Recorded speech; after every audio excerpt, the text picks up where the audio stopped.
Hello my dear student, आप सभी कैसे हैं? उम्मीद है अच्छे ही होंगे। जैसे कि आपको पता है, शून्य से शिखर तक की उड़ान में जिसमें 100 प्लस वीडियो का सीरीज लाने वाले हैं, जिसमें जो है आपका यह 7वां वीडियो है, ठीक है। और चैप्टर चौथा है, ये चैप्टर चौथा है और बेसिक ऑफ मैथ इसमें पढ़ाया जा रहा है। यानी कि टोटल आपको जो है मैथ का बेसिक बताया जा रहा है, एकदम बेहतर ढंग से, एकदम नीचे स्तर से, एकदम कंसेप्ट के साथ, ठीक है। चौथा चैप्टर में हम लोग आज देख रहे हैं एचसीएफ और एलसीएम को। एचसीएफ और एलसीएम क्या होता है उसके बारे में आपको जो है बेसिक से चीजें को समझना है। तो सबसे पहले आप ध्यान से समझिएगा, एचसीएफ का पूरा नाम क्या होता है। एचसीएफ का पूरा नाम होता है हाईएस्ट कॉमन फैक्टर।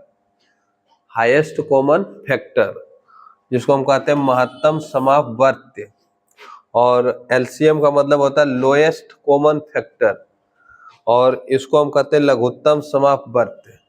और एचसीएफ एलसीएम क्या है, इसको कैसे निकालेंगे, इसको अगर बेहतर ढंग से आप निकालना चाहते हैं तो उसके लिए आप थोड़ा सा बेसिक में जा करके और पहला वीडियो को देख लीजिएगा, जिसमें आपको विभाजकता का नियम पढ़ाया गया है। अगर आपको विभाजकता का नियम पता रहेगा तब बेहतर ढंग से जो है किसी भी संख्या का, छोटा संख्या दे या बड़ा संख्या दे, उसका आप एचसीएफ और एलसीएम जो है निकाल सकते हैं, ठीक है। चलिए अब हम आगे बढ़ते हैं वीडियो में और देखते हैं कि एचसीएफ हम किसको कहते हैं, ठीक है। तो एचसीएफ क्या होता है, सबसे पहले ठीक, एचसीएफ जो क्या होता है, तो एचसीएफ जो होता है वह बड़ी से बड़ी संख्या, वह बड़ी से बड़ी संख्या जो दी हुई संख्या को पूरा पूरा काट देती है, विभाज्य कर देती है, उसको हम एचसीएफ कहते हैं। उसको हम एचसीएफ कहते हैं। वह बड़ी से बड़ी संख्या जो दी हुई संख्या को काट देती है ना, उसको हम कहेंगे एचसीएफ। जैसे अगर आप एग्जाम्पल से देखिएगा तो आपको पूरा एकदम रियल में पता लगेगा कि हाँ एचसीएफ क्या है, और आप उस कंसेप्ट को समझ पाएंगे। जैसे कि मान लीजिए हम संख्या लेते हैं 8 और 10 और का एचसीएफ आपसे हम पूछते हैं, ठीक है। तो आपको क्या करना है, इसका एचसीएफ बताना है 8 और 10 का। कैसे बता पाएंगे, तो सबसे पहले खोजेंगे कि वह बड़ी से बड़ी संख्या जो दी हुई संख्या को काट दे, ठीक है। और जो संख्या दिया हुआ है एचसीएफ निकालने के लिए, ध्यान रखिएगा, इसमें से जो सबसे बड़ा आंसर हो सकता है वह यही छोटी संख्या आंसर हो सकता है, या तो फिर जो भी आंसर होगा इससे छोटा ही होगा। एक बार फिर से समझिए, एचसीएफ में जो संख्या दिया हुआ है, तो जो सबसे छोटा संख्या है उसमें आंसर हुआ हो सकता है या उससे फिर छोटा हो सकता है, उससे बड़ा आंसर नहीं हो सकता। अर्थात कहने का मतलब हुआ कि 8 से बड़ा आंसर नहीं हो सकता, जो भी होगा 8 होगा या तो फिर 8 से छोटा। तो हम देखते हैं कि क्या 8 जो है ये दोनों संख्या को काट पा रहा है, नहीं काट पा रहा है, इसका मतलब इसका एचसीएफ 8 नहीं होगा। फिर 8 को सीधे सीधे आधा कर दीजिए। जैसे ही हम 8 को आधा कर देते हैं तो आता है 4। तो क्या 4 जो है दोनों संख्या को काट पा रहा है, तो 4 8 को तो काट देता है लेकिन 10 को नहीं काट पाता। तो अब क्या करेंगे, 4 को आधा कर देंगे। जैसे ही 4 को आधा किए तो आ गया 2। क्या 2 जो है इसको और इसको दोनों को काट पा रहा था? हाँ, 2 जो है 8 को भी और 10 को भी काट देता है, इसलिए इसका एचसीएफ देखिए बिना निकाले हमको पता लग गया कि 2 होगा। अब देखिए इसका परिभाषा से इसको पकड़िए। ये सब जो है आप 10 क्लास में जब ऑब्जेक्टिव बनाइएगा ना, तो आपको एचसीएफ निकालना नहीं पड़ेगा, डायरेक्ट आप ऑप्शन से ही पकड़ के बता दीजिएगा कि हमारा एचसीएफ जो है कौन वाला होगा, तुरंत आंसर बता दीजिएगा। सबसे पहले आपको देखना है कि इसका जो सबसे बड़ा आंसर होगा इसकी छोटी संख्या के बराबर हो सकता है या तो फिर उससे छोटा होगा, ठीक है।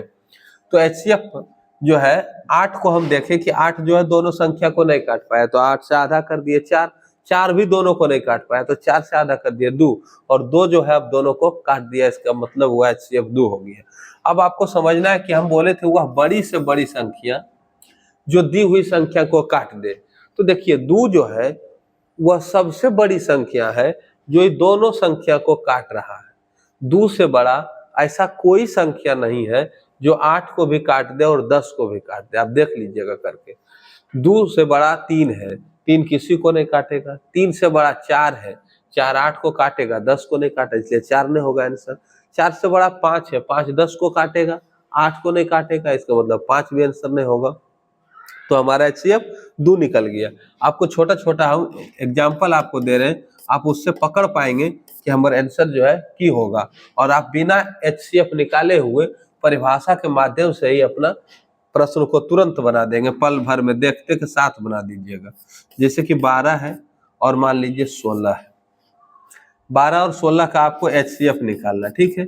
अभी हम HCF जो है कोई विधि से नहीं निकाल रहे, HCF निकालने का 2 विधि होता है, वो आगे देखेंगे हम लेकिन आपको हम यहाँ जो है बाय परिभाषा यानी कि एकदम डिफिनेशन से ही हम कैसे पकड़ लेंगे HCF को, और अगर ऑप्शन दिया हुआ रहेगा तो ऑप्शन देख के डायरेक्ट आंसर कैसे दे देंगे उसको समझते हैं, ठीक है, कि HCF होता क्या, आखिर ये कौन सा चीज है। तो 12-18 में जो छोटा संख्या है देखिए वो 12 है, तो हम सोचेंगे कि आंसर 12 हो जाएगा, लेकिन 12 आंसर होगा कब, जब 12 16 को विभाज्य कर देगा तब, ठीक है। तो 12 से जब हम 16 को विभाज्य करते हैं तो पूरा पूरा विभाज्य नहीं करता, इसका मतलब जो है हमारा HCF 12 नहीं होगा। तो सीधे 12 को कीजिए आधा, जैसे ही 12 को किए आधा तो आ गया 6 आ गया। अब जैसे ही 6 से हम देखे काट के तो 12 तो कट जाएगा, लेकिन 16 नहीं कट रहा है, तो 16 नहीं कट रहा है, इसका मतलब कि 6 भी आंसर नहीं होगा, 6 भी हमारा आंसर जो है नहीं होगा, यह भी गलत हो गया। अब 6 से कोई छोटा संख्या आपको देखना है, डायरेक्ट आधा नहीं कर देना है, 6 से कोई छोटा संख्या ऐसा देखना है जिसको 12 को काट देता है, ठीक है। तो 6 से छोटा 5 है, 5 इसको नहीं काट पाएगा, 5 से छोटा 4 है, 4 इसको काट रहा है। अब 4 से चेक कीजिए कि क्या 4 16 को भी विभाज्य कर देगा, तो देख रहे हैं कि 4 16 को भी विभाज्य कर रहा है और 12 को भी विभाज्य कर रहा है, इसका मतलब हमारा HCF यहाँ से देखिए, ना तो हम कोई विधि लगा रहे हैं, ना तो और कुछ कर रहे हैं, ना तो कोई बड़का भारी गुणनखंड कर रहे हैं, ना भाग लगा रहे हैं, और सीधा आंसर आ रहा है। और जब इस चीज को आप सीख जाइएगा, समझ जाइएगा, तो बड़ी बेहतर ढंग से आप तुरंत कर पाएंगे। हम भले आपको समझा रहे हैं तो थोड़ा सा टाइम लग रहा है, हम इसलिए टाइम ले रहे हैं ताकि आप बेहतर ढंग से समझ पाए और आपको दोबारा फिर कहीं समझने और सोचने की जरूरत न पड़े, और इसी वीडियो से आपको पूरा कंसेप्ट क्लियर हो जाए और आगे आने वाले एग्जाम में आप बेहतर कर सकेंगे, ठीक है। अब आगे देख रहे हैं, एक और संख्या लेते हैं, जैसे 10 और लेते हैं 30। चलिए हल्का सा लेते हैं, आप तुरंत इसका आंसर बता दीजिएगा, क्योंकि आप सीख चुके हैं कि हम जैसे ही देख रहे हैं कि यह संख्या 10 और 3 है, इसमें से छोटा संख्या कौन है, तो हम देखें कि इसमें से छोटा संख्या 10 है। अब जैसे 10 छोटा, क्या 10 30 को विभाज्य कर रहा है, तो हम देख रहे हैं कि 10 जो है 30 को विभाज्य कर रहा है, 3 बार में काट रहा है, इसका मतलब कि हमारा आंसर मिल गया। डायरेक्ट हम कह सकते हैं कि हमारा HCF जो है 10 होगा, बिना निकाले हुए, बिना कोई मतलब के, बिना कोई फार्मूला, बिना कोई ट्रिक के आपका आंसर डायरेक्ट आ रहा है HCF, ठीक है। तो 10वां के अगर आप परीक्षा देने जाइएगा, बोर्ड परीक्षा में 1 से 2 क्वेश्चन जो आपका HCF और LCM पूछता है, और छोटा छोटा प्रश्न में, तो आप बेहतर ढंग से कर पाएंगे। और जो 7-8 के विद्यार्थी है उसको भी HCF LCM जो है जड़ से समझ में आएगा कि कौन सी संख्या को हम HCF LCM कह सकते हैं। एक एग्जाम्पल आपके सामने और ले रहे हैं, 20 और लेते हैं 55 को।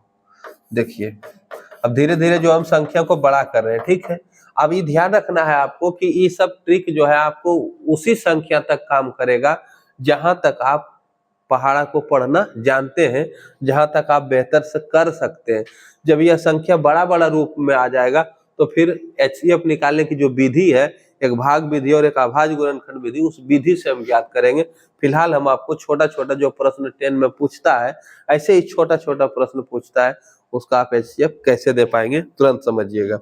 20 और 55 दे दिया, तो हम सोचे कि जो इसमें छोटा वो आंसर हो जाएगा, लेकिन 20 जो है 55 को विभाज्य करेगा तब आंसर होगा। तो जैसे ही हम 20 से 55 में भाग दिए तो पूरा पूरा विभाज्य नहीं हुआ, तो हम की सोचेंगे कि 20 तो आंसर होगा नहीं, तब 20 से छोटा डायरेक्ट 20 को काटने वाला कौन है, तो 10 है, सीधे आधा कर दीजिए, 10 आ गया। अब 10 जो है 20 को विभाज्य कर रहा है, क्या 55 को भी कर रहा है, तो 55 को विभाज्य नहीं कर रहा, इसका मतलब 10 जो हमारे HCF नहीं होगा। अब 10 से छोटा कोई संख्या देखिए, कौन संख्या है जो 20 को काट रहा है, तो 10 से छोटा जो संख्या 5 है जो 20 को काट देता है, और उस 5 के बारे में सोचिए क्या 55 को भी काट देता है, तो हाँ, यह 55 को भी विभाज्य कर देता है। इसका मतलब हुआ कि 20 और 55 का HCF जो है 5 होगा। अगर आप यहाँ से परिभाषा को देखिएगा तो बेहतर ढंग से और समझ पाइएगा कि बोले थे हम, परिभाषा में बोले थे वह बड़ी से बड़ी संख्या, वह बड़ी से बड़ी संख्या जो दी हुई संख्या को पूरा पूरा विभाजित कर देती है, काट देती है, उसको कहेंगे HCF। तो देखिए यह जो संख्या है सबसे बड़ी संख्या निकल रहा है जो दी हुई संख्या को काट रहा है। 2 से बड़ा कोई संख्या नहीं है जो 8-10 को काट सके, 4 से बड़ा कोई संख्या नहीं है जो 12-16 को काट सके, 10 से बड़ा कोई संख्या नहीं है जो 10 और 30 को काट सके, 5 से बड़ा कोई संख्या नहीं है जो 20 और 55 को काट सके। चलिए आप समझ पा रहे होंगे इस चीज को। थोड़ा सा हम आपको 3 संख्या लेते हैं। अब देखिए अब जो है हम 3 संख्या लेकर उसका HCF निकालते हैं, तब आपको समझ में आएगा। जैसे कि मान लीजिए एक संख्या 6 है, 8 है और 10 है, इसका आपको HCF बताना है। इस तरह से देखिए हिसाब आ जाएगा। अगर इसका HCF बताना है तो सबसे पहले 6, 8, 10 में से जो छोटा है आपका आंसर हो सकता है, या तो फिर उससे छोटा आंसर होगा। ठीक है, तो इसमें सबसे जो छोटा है मेरा संख्या 6 है, तो हम देखेंगे क्या 6 आंसर हो जाएगा, 6 आंसर होगा या नहीं। इसके लिए हम 6 से पहले 8 को 10 को विभाजित करके देखेंगे। 6 जो है 8 को विभाज्य भी नहीं करता और 10 को विभाज्य नहीं करता, इसलिए 6 जो है इसका HCF नहीं होगा। 6 के आधा कर देंगे 3, क्या 3 HCF हो सकता है? तो 3 जो है सिर्फ 6 को विभाज्य कर रहा है, 8 और 10 को नहीं कर रहा है, इसलिए 3 भी HCF नहीं होगा। 3 से छोटा सोचिए, 3 से छोटा कोई संख्या ऐसा है जो 6 को विभाज्य करे, तो 2 है, और 2 8 को भी कर देता है और 10 को भी कर देता है। तो आप समझ पाए होंगे कि 2 जो है इसका मेन HCF होगा, और 2 सबसे बड़ी संख्या होगा जो यह दी हुई संख्या को विभाज्य कर देगा। समझ पा रहे? अब चलिए एक हिसाब और लेते हैं आपको समझाने के लिए, थोड़ा सा बड़ा ले लेते हैं। देखिए इसको समझिए। अब इसका HCF आपको निकालना है, इसका HCF निकालना। आप देखते के साथ अनुभव कर सकते हैं कि इसका HCF क्या होगा। देखिए HCF निकालने का विधि है कि आप भाग दे दे करके ऐसा करके निकालिए। ठीक है, 10वां में जाइएगा, इक्वलिट विभाजन से भी आप HCF निकालिएगा, लेकिन बिना कोई विधि लगाए हुए, बिना कोई फार्मूला के, बिना कुछ गुना भागा किए हुए आप सोच के भी आंसर दे सकते हैं। उसके लिए थोड़ा सा 1 मिनट आपको ध्यान देना होगा। तो सबसे पहले इसमें हम देखेंगे कि सबसे छोटा संख्या हमारा कौन है। तो सबसे छोटा संख्या हमारा 10 है। हम सोचेंगे क्या 10 HCF हो सकता है, तो हम 10 से जो है अगला दोनों संख्या को विभाज्य करके देखेंगे। तो हम देख पा रहे हैं कि 10 जो है 20 को विभाज्य कर देता, तो खुश हो गए कि चलो 10 HCF हो जाएगा। लेकिन जैसे ही 25 के पास गए तो 10 जो है 25 को विभाज्य नहीं कर पाया पूरा पूरा, इसलिए हम बोलेंगे कि 10 25 को विभाज्य नहीं कर पाया, इसलिए 10 जो है हमारा HCF नहीं होगा। ठीक है, तो कौन होगा? तो 10 के सीधे कर दीजिए आधा। 10 के जैसे ही किए आधा आ गया 5। अब 5 के बारे में सोचिए कि 5 10 को विभाज्य कर रहा है, 5 20 को कर रहा है, 5 25 को विभाज्य कर रहा है, अर्थात 5 जो है तीनों को विभाज्य कर रहा है, इसलिए हमारा HCF निकल के आ गया 5। और 5 जो है वह बड़ी से बड़ी संख्या है जो दी हुई संख्या को विभाज्य कर देगा। 5 से बड़ा कोई संख्या नहीं है जो दी हुई संख्या को विभाज्य कर दे। ठीक है, 5 से बड़ा 10 है, 10 सिर्फ 20 को विभाज्य करेगा, 25 को नहीं करेगा, इसलिए 10 नहीं हो पाएगा। ठीक है, चलिए एक एग्जाम्पल आपको और दे देते हैं ताकि आप बेहतर से समझ पाए, और थोड़ा सा इस बार एग्जाम्पल हम बड़ा ले रहे हैं। ठीक है, 30 ले रहे हैं, 40 ले रहे हैं और 50 ले रहे हैं, और इसका HCF आपको बताना है। देखिए एकदम ध्यान से देखिएगा, तो बहुत स्टूडेंट का HCF इसको जो है तुरंत आप समझ गया होगा, तो तुरंत 1-2 सेकंड में निकाल लेगा। सबसे पहले इसमें जो छोटा है उसको पकड़िए, उसको पकड़े आया 30। क्या 30 40 को विभाज्य कर रहा है? नहीं कर रहा। 30 50 को कर रहा है? नहीं कर रहा। इसका मतलब हुआ कि 30 जो है हमारा HCF नहीं होगा, तो 30 को करेंगे आधा। 30 को जैसे किया आधा आ गया 15।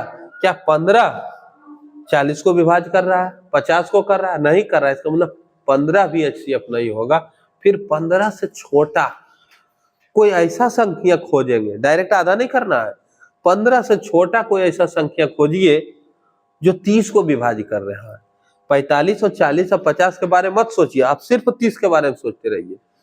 15 से छोटा हमको संख्या मिला 10 जो 30 को विभाज्य कर रहा है। अब हम 10 के बारे में विचार करेंगे, क्या 40 को विभाज्य कर रहा है, क्या 50 को विभाज्य कर रहा है? तो पता लगा कि तीनों को विभाज्य कर रहा है। इसका मतलब हुआ इसका HCF 10 होगा, क्योंकि यह तीनों को विभाज्य कर रहा है। तो आप समझ पा रहे होंगे, बेहतर ढंग से समझ पा रहे होंगे कि HCF हम किसको कहेंगे। यहाँ आप देख पा रहे हैं कि वह बड़ी से बड़ी संख्या, वह बड़ी से बड़ी संख्या जो दी हुई संख्या को पूरा पूरा विभाज्य कर देता है, उसको हम HCF कहते हैं। अभी हम आपको HCF निकालने के लिए कोई भी विधि का प्रयोग नहीं किए, परिभाषा का प्रयोग किए और उस परिभाषा से आपके सामने HCF निकाल के रख दिए। ठीक है, चलिए इसको हम आगे बढ़ाते हैं और आते हैं LCM के पास। अब हम समझेंगे कि LCM किसको कहते हैं। LCM को हम बोले थे लोएस्ट कॉमन मल्टीपल। ठीक है, लोएस्ट कॉमन मल्टीपल। तो आप देखिएगा कि लोएस्ट माने छोटा, इसको हिंदी में कहते हैं लघुत्तम समावर्त्य। लघुत्तम, लघुत्तम माने लघु, छोटा है ये। तो इसका परिभाषा हो जाएगा वह छोटी से छोटी संख्या, वह छोटी से छोटी संख्या जो दी हुई संख्या को विभाज्य कर देती है। वह छोटी से छोटी संख्या जो दी हुई संख्या से विभाज्य हो जाती है, ऐसे लिखिएगा, जो दी हुई संख्या से विभाज्य हो जाती है। इसको, यह छोटी से छोटी संख्या जो दी हुई संख्या से विभाज्य हो जाती है, उसको हम क्या कहेंगे? LCM कहेंगे। इसको एग्जाम्पल के द्वारा बेहतर से समझ पाएंगे कि वह दी हुई संख्या एकदम छोटा से छोटा रहेगा, ठीक है, और जो संख्या दी हुई है उससे आराम से विभाज्य हो जाएगा। तो आप जैसे कि यहाँ समझिए 10 है और 12 है, इसका आपको बोले हम LCM निकालना। 10 और 12 का LCM क्या होगा? 10 और 12 का LCM क्या होगा? तो सबसे पहले आप गौर कीजिए, परिभाषा कहता है वह छोटी से छोटी संख्या, वह छोटी से छोटी संख्या जो दी हुई संख्या से विभाज्य हो जाती है, यानी इस बार इसी से विभाज्य हो जाती है। तो अगर कोई संख्या 10 से विभाज्य हो जाएगी, 12 से विभाज्य हो जाएगी, तो यह संख्या इससे तो बड़ा हो। तो अब आपको ध्यान रखना है, LCM में ध्यान रखना है कि इस दोनों संख्या में जो बड़ा संख्या है वो आंसर हो सकता है, या तो फिर उससे बड़ा आंसर होगा, उससे छोटा आंसर नहीं हो सकता है। ठीक है, आप समझ पाए होंगे। फिर से एक बार सुनिए, 10 और 12 है, तो इसका LCM क्या होगा? तो इसका LCM या तो 12 होगा या तो फिर 12 से बड़ा होगा। HCF में हम की बताए थे कि जो छोटा है आंसर वो होगा या तो फिर उससे छोटा होगा। LCM में क्या बता रहे हैं आपको? जो बड़ा है आंसर वह होगा या तो फिर उससे बड़ा होगा। ठीक है, तो आप देखिए हमारा आंसर क्या होगा। तो हम सोच रहे कि हमारा आंसर 12 होगा, लेकिन 12 होगा कब? जब उसको 10 भी विभाज्य कर देगा तब। तो 12 तो 10 को विभाज्य ही नहीं कर रहा है, मतलब आंसर 12 नहीं होगा। तो आंसर क्या होगा? तो आंसर होगा 12 से बड़ा। तो 12 से बड़ा कौन होगा? तो 12 को 2 बार गुना कीजिए, 12 दूनी 24। तो हम सोचते कि आंसर 24 होगा, तो 10 24 को भी विभाज्य नहीं कर रहा है, इसका मतलब 24 भी आंसर नहीं होगा। तब क्या होगा? तो 12 का 3 से गुना कीजिए, 36। चेक कीजिए कि 10 36 को विभाज्य कर रहा है, नहीं, तो 36 भी नहीं होगा। 12 को 4 से गुना कीजिए, 48। 10 48 को काट रहा है, नहीं। फिर आगे आइए, 12 25 60। क्या 60 को 10 विभाज्य कर रहा है पूरा पूरा? हाँ, कर रहा है। इसका मतलब हुआ कि आपका आंसर आ गया 60। आपको कुछ करना नहीं है। 60 जो है दुनिया की सबसे छोटी संख्या है जो 10 और 12 से विभाज्य हो जाती है। 60 से छोटा कोई ऐसा संख्या नहीं है जो 10 और 12 से विभाज्य हो जाए। 10 से विभाज्य करके इसको देख लीजिए, 60 भी कट रहा है। 12 से विभाज्य करके देखिए, तब भी कट रहा है। अब 60 से छोटा कोई ऐसा संख्या नहीं है जो 10 और 12 से विभाज्य हो जाए, अर्थात 60 ही आंसर होगा। परिभाषा को देखिए, वह छोटी से छोटी संख्या जो दी हुई संख्या से विभाज्य हो जाए। तो यह छोटा है, सबसे छोटा है और दी हुई संख्या से विभाज्य हो रहा है। अगर 60 से छोटा ले ले तो कोई नहीं मिलेगा, लेकिन 60 से बड़ा ले ले तो बहुत संख्या मिल जाएगी। 60 से बड़ा लेंगे 120, 120 10 से विभाज्य, 12 से विभाज्य, 240, 180, 600, 900, इस तरह के बहुत सारे संख्या मिलेंगे जो 10 और 12 से विभाज्य है। इसमें से जो सबसे छोटा है वो आपका लघुत्तम समावर्तक, लघुत्तम, लघु, लघु मतलब छोटा, लोएस्ट छोटा, हाईएस्ट बड़ा, एचसीएफ में जाएंगे तो हाईएस्ट बोलेंगे, और जब एलसीएम में आए तो लोएस्ट। इसका नाम देखिए एलसीएम, लोएस्ट, लोएस्ट मीन्स छोटा, लघुत्तम समावर्त्य। आप समझ पा रहे होंगे और आगे बढ़ गए। अब 2 नंबर में, 2 नंबर में एक छोटा सा क्वेश्चन आपको देते हैं। 4 है और यहाँ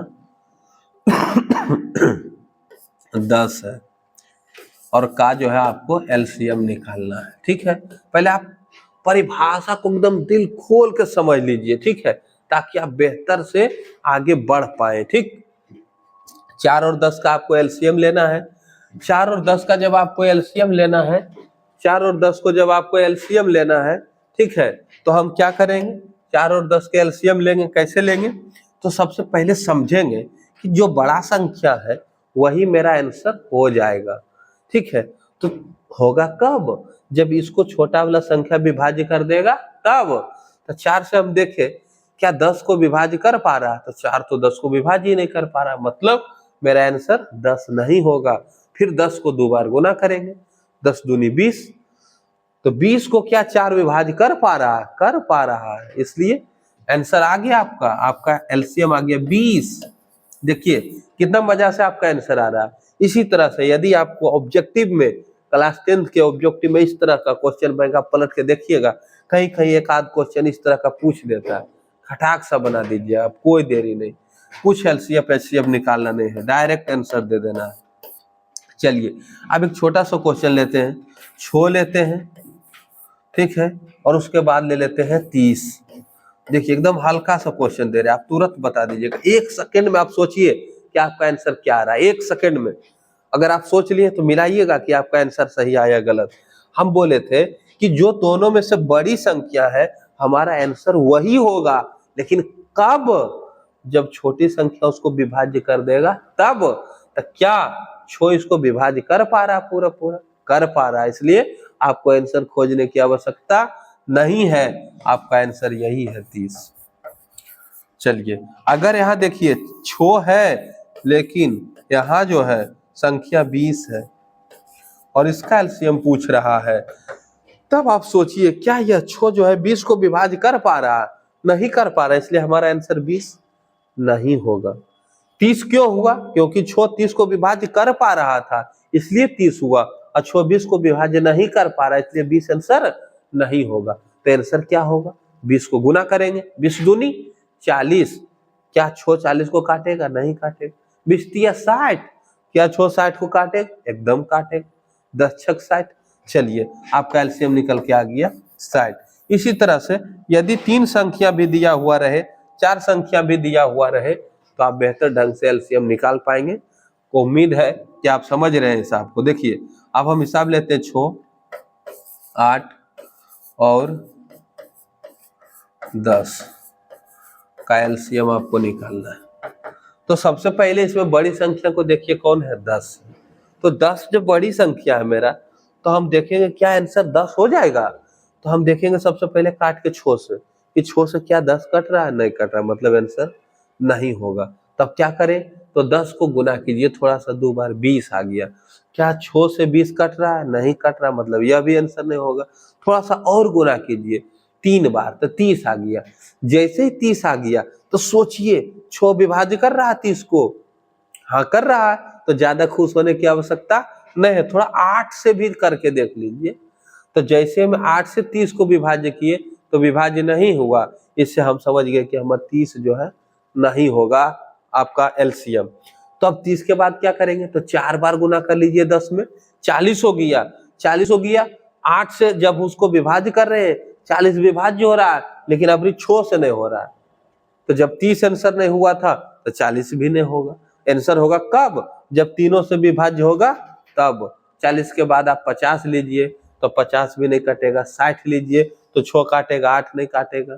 फिर 70 लीजिए, कोई नहीं काटेगा। 80 लीजिए, 8 काटेगा 6 नहीं काटेगा। 90 लीजिए, 6 काटेगा फिर 8 नहीं काटेगा। फिर 100 लीजिए, इसी तरह से अगर आप लेते जाएंगे तो 100 भी नहीं काटेगा, फिर 110 वो भी नहीं काटेगा, 120 तब देखिए 120 जब गए तब देखिए 6 से भी बारी बारी कट जाए, 6 से भी आपको कट जाएगा आपका जो है 20 छक 20 से, और 8 से भी कट जाएगा 15 8 20 से। एक मतलब हुआ कि 120 हमारा राइट आंसर आ गया। तो इस तरह से अगर कुछ ज्यादा दूर तक भी स्टेप लेना पड़े तो स्टेप लीजिए और आप समझिए इस चीज को कि आपका आंसर रियल में आएगा। ठीक है, और यह कोई विधि नहीं है, यह जो है एकदम परिभाषा से निकाल के आपको बता रहे हैं कि इस तरह से देखिए आपका आंसर होता है। चलिए, आप HCF को समझ गए होंगे और LCM को समझ गए होंगे। अब हम बढ़ते हैं आगे। आप थोड़ा सा ट्राई कीजिएगा घर पर, एक दो और प्रश्न लेके बनता है आपसे कि नहीं। देखिए, HCF और LCM ज्ञात करने की दो विधियां प्रमुख है। HCF और LCM ज्ञात करने की दो विधियां प्रमुख है। तो कौन कौन सी विधि है? तो पहला विधि है भाग विधि और दूसरा विधि है अभाज्य गुणनखंड विधि। ठीक है, वीडियो लंबा हो जाएगा, आपको हम जो तरीका बताए हैं उस तरीका को आप रिवीजन कर लीजिएगा।